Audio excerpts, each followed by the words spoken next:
Hello বন্ধুরা, good morning. আমি lima.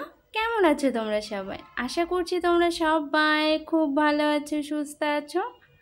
আরও একটি নতুন সকাল, নতুন ভিডিওতে তোমাদের সকলকে জানাই অনেক ভালোবাসা আর অনেক স্বাগত। আমি তো সকাল সকাল উঠে পড়েছি। ঘড়িতে এখন বাজে প্রায় 7টা।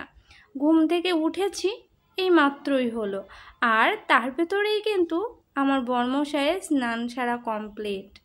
সে সব কিছুতেই ফার্স্ট, আর আমি তো একেবারেই লাস্ট। কিছু করার নেই গো। আমি খুব একটা সকালে উঠতে পারি না, কারণ আমার মাথাটা খুব যন্ত্রণা করে।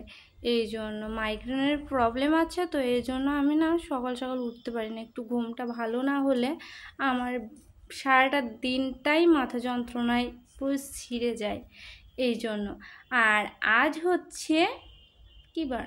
আজ হচ্ছে বৃহস্পতিবার। আর বৃহস্পতিবারের আজকে এখান থেকেই তোমাদের সাথে আরও একটি নতুন ভিডিও আমি শুরু করছি। আশা করছি তোমাদের ভালো লাগবে। আর তোমাদের সকলকে শুধু একটাই অনুরোধ রইল, অবশ্যই আমার ভিডিওটা স্কিপ না করে দেখার জন্য। আর এই যে আমি তো সকাল সকাল উঠে পড়েছি।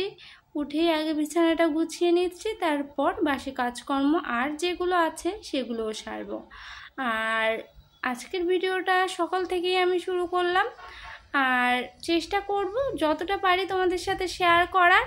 আর আমি আমার সংসারটা কিভাবে সামলাই একা হাতে, সেটাই তোমাদের সাথে শেয়ার করব।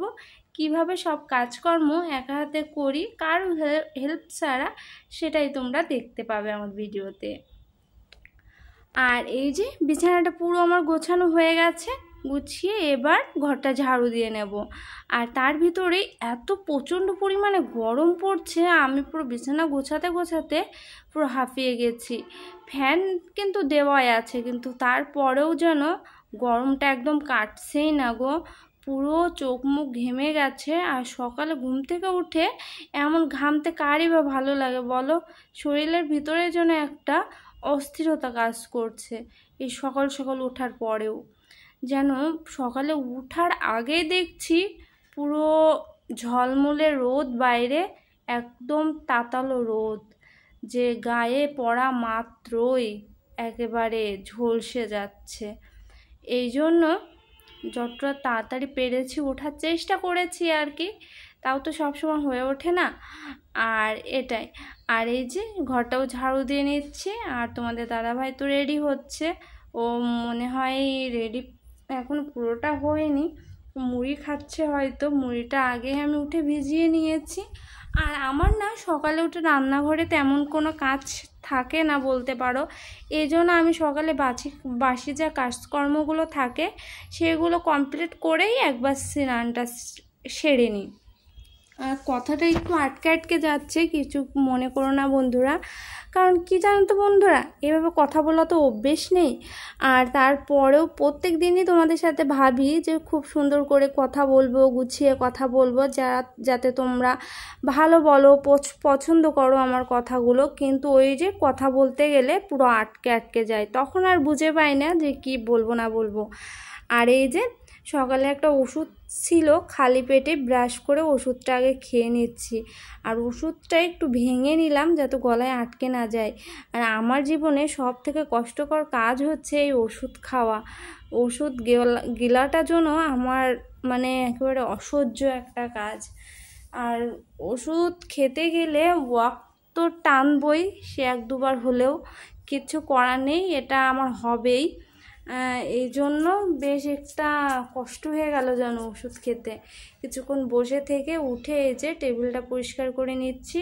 আর বাসনগুলো গুছিয়ে নিয়েছি। চলো আলমারিটা একটু মোছা যাক, কারণ এই 2 দিন আর সময় পাইনি। এই জন্যে আজ ভাবছি আলমারিটা একটু মুছে রাখি। কারণ কালো জিনিস তো একটু ধুলো হয়ে গেলে না খুব বাজে দেখা যায়, কালো জিনিসের উপরে কেমন সাদা হয়ে যায়। এই জন্য আলমারিটা একটু মুছে নিচ্ছি।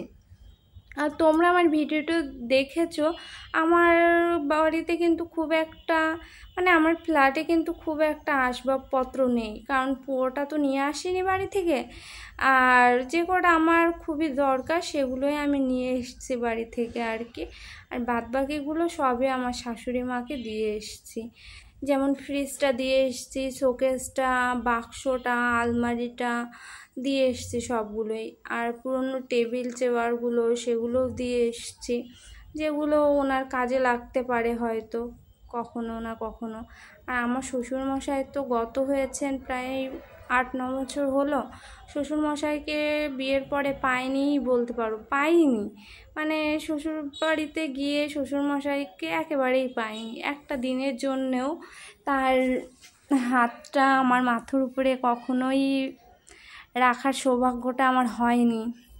আর আমার এই ভালোবাসা দিয়ে সাজানো সংসারটাকে শুধুমাত্র যে আমি গুছিয়ে রাখি তা কিন্তু নয়, এর মধ্যে কিন্তু আমার বরমশাইয়েরও অনেকটা অবদান আছে, ওরও অনেকটা হাত আছে। আর কারণ ও কিন্তু আমাকে অনেকটাই হেল্প করে, এই জন্যই আমি সবটা এভাবে গুছিয়ে রাখতে পেরেছি। আর এই যে পুজো সেরে সোজা কিছুক্ষণ রেস্ট নিয়ে এইমাত্র আসলাম রান্নাটা করতে। আর বেগুনটা আগে ভেজে নিচ্ছি, ভেজে নিয়ে তারপর আমি উচ্ছেগুলো ভেজে নেব, কারণ উচ্ছে একটু তিতে খাওয়াটা আমাদের জন্য দরকার। কারণ গরমের মধ্যে বুঝতেই পারছো একটু তিতে খেলে তো ভালোই হয় শরীরের জন্য।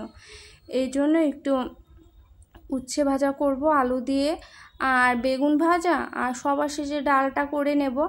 আর দুঃখের বিষয় কি বলো তো বন্ধুরা, আজ ডিমটা নেই, ডিমটা শেষ হয়ে গেছে। সকালে মাংস ছিল, সেটা দিয়ে তোমাদের দাদাভাই সকালে ভাত খেয়েছে। আর দুপুরেরটা ওই ভাজা পোড়া দিয়েই ম্যানেজ করে নেব, উচ্ছে ভাজা, বেগুন ভাজা আর ভেন্ডি আলুর তরকারি করব, ডাল করব, এই সিম্পল মেনু। এগুলো দিয়েই দুপুরের মতো খাওয়া হয়ে যাবে বলতে পারো। আর কি বলো তো, গরমে না একদম খেতে দিতে মনে হয় একদমই ইচ্ছা করছে না। তোমাদের দাদাভাই তো খেতে বসে 1-2 গাল খেয়ে আর খেতে পাচ্ছে না। এই জন্য আজ গরমের মধ্যে এখন আপাতত কোনো চিন্তা নেই। দেখি কালকে এক জায়গায় যাওয়ার কথা আছে, কালকে যদি যাই তাহলে সুন্দর একটা ব্লগ তোমরা পাবে। কোথায় যাচ্ছি না যাচ্ছি সেটা দেখতে পারবে অবশ্যই আমার ভিডিওতে। আর এই জন্য পরশুদিন এসে না হয় বাজারটা করিয়ে নেব তোমাদের দাদাভাইকে দিয়ে। আর অনেক দিন পর কাল একটু বেরোচ্ছি, আশা করছি অনেকটা আনন্দ নিয়েই বেরোবো, যতটা পারবো তোমাদের সাথে শেয়ার করার চেষ্টা করব আর কি। আর এই যে ভেন্ডি আলুর তরকারিটাও আমি দিয়ে দিলাম, দিয়ে একটু জল দিয়ে দেব, দিলে পরে ডালটা করে নেব। চলো তাহলে পরে দেখা হচ্ছে, রান্নাটা হোক, পরে তোমাদের সাথে আবার কথা বলছি। এই যে বন্ধুরা এখন হয়ে গেছে পুরো বিকেল, আর ধরো আধা ঘন্টা 1 ঘন্টার মধ্যে সন্ধে লাগবে। আর আমি স্নান করে চলে এসেছি। বিকেলবেলা না একটু স্নান না করলে না হচ্ছে না, এত পরিমাণ গরম পড়ছে। দুপুরবেলাটা স্নান করি না, শুধু একটাই কারণ, সেটা হচ্ছে বাইরে প্রচণ্ড পরিমাণে রোদ থাকে, আর তার ভিতরে স্নান করে কোনো লাভও হয় না। আর এমনিতে বিকেলবেলা স্নান করার পরেও আমি পুরো ঘেমে স্নান হয়ে গেছি, মুখ চোখ পুরো ঘেমেই গেছে, কিন্তু তাও একটু হলেও ফ্রেশ হওয়া গেল। এটা এবার ফ্যানের নিচে গিয়ে কিছুক্ষণ বসবো, বসে সন্ধে লাগলে সন্ধেটা দিয়ে নেব, আর তারপর তোমাদের জন্য ভিডিওটা এডিট করে তোমাদেরকে দেব। আশা করছি তোমাদের ভালো লাগবে। আর তোমরা কে কোথা থেকে আমার ভিডিও দেখছো সেটা কিন্তু কমেন্ট করতে ভুলো না। আর আমার ভিডিওতে একটা লাইক কিন্তু করতেই হবে বন্ধুরা। আর এই যে সিঁদুরটাও পরে নিলাম, চুলটাও চিরুনি করে বেঁধে নিয়েছি একটা ক্লিপ দিয়ে। আর চলো সন্ধে দেওয়ার সময় আবার দেখা হচ্ছে।